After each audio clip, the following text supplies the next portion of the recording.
Hello, I'm Ollie and this is CriminOlly, where I talk about crime, pulp, horror, that kind of thing. Today my review of an exceptional historical horror novel, The Reformatory by Tananarive Due.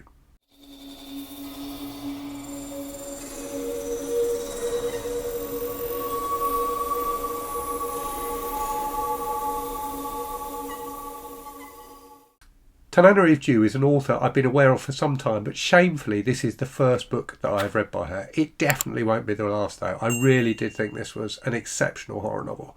So she's been publishing since I think the mid-90s, and she's won a number of different awards over the years, including the American Book Award.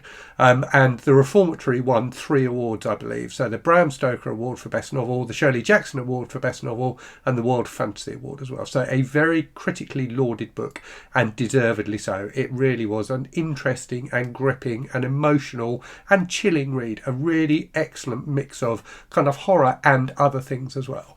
I find it a little bit annoying sometimes when people say that a novel transcends its genre. It's like novels that are contained within a genre can't be truly great novels in their own right, and I really don't think that is true. But The Reformatory is definitely a book that people who don't always enjoy horror novels would get a lot out of, I think. It's definitely a book that's not just for horror lovers. So let me tell you what it's about. So it's set in the 1950s in Florida, and it's about a young black kid called Robert who is involved in basically a scuffle with another kid at his school and ends up getting put into this reformatory because of that. So like a correctional institution for young boys. So these places were real places. There were a number of different ones, and one of Tananarive Due's relatives was actually put into one during the same kind of period that she's writing about here. So it's a story that has real emotional resonance for her, and that comes through in the book definitely. So Robert gets put into this reformatory, and the kind of main characters are the other boys in the reformatory and the warden, who is an absolutely horrific character, a truly monstrous guy, but really interestingly three-dimensional as well. There's a lot of depth to his character. He's not just a kind of a horror movie monster type character. There's a definite depth, and he's very interesting to read as a result.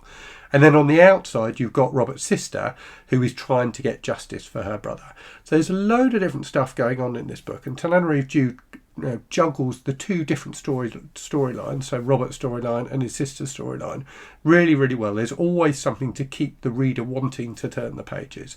And what she does brilliantly in this book, I thought, is blend horror and a more kind of social commentary style of fiction. So the horror is woven throughout the book, and the reason for that is that the reformatory is haunted and Robert can see ghosts. So he sees the ghost of his mother, but he also sees the ghosts of boys who have died at the school.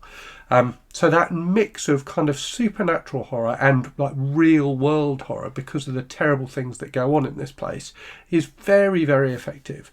The book reminded me a bit of another book I've talked about on the channel recently, Witchcraft for Wayward Girls by Grady Hendrix. So that again is set in an institution in Florida. This time it's in the 70s rather than the 50s. But there are, definite similarities between the two books in terms of the way they blend horror and that kind of social commentary. The social commentary in The Reformatory is very much around racism, and the social commentary in Witchcraft for Wayward Girls is about the treatment of young women who have become pregnant. I thought, in many ways, The Reformatory did a better job of blending the horror with the social commentary. There's something about the way Tananarive Due does it in this book that's just super, super effective.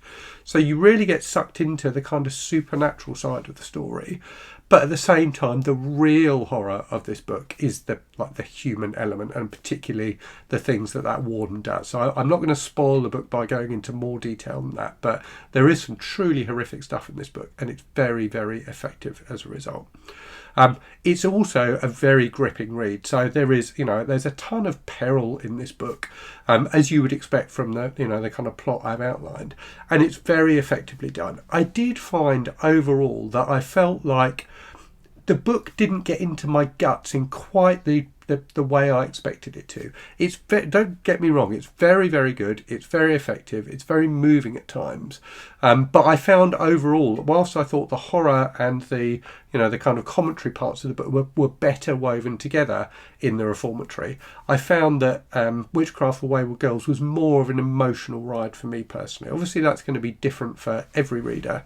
They're both excellent books and definitely both worth reading. And aside from all the tension and horror, the book also has a fantastic sense of time and place.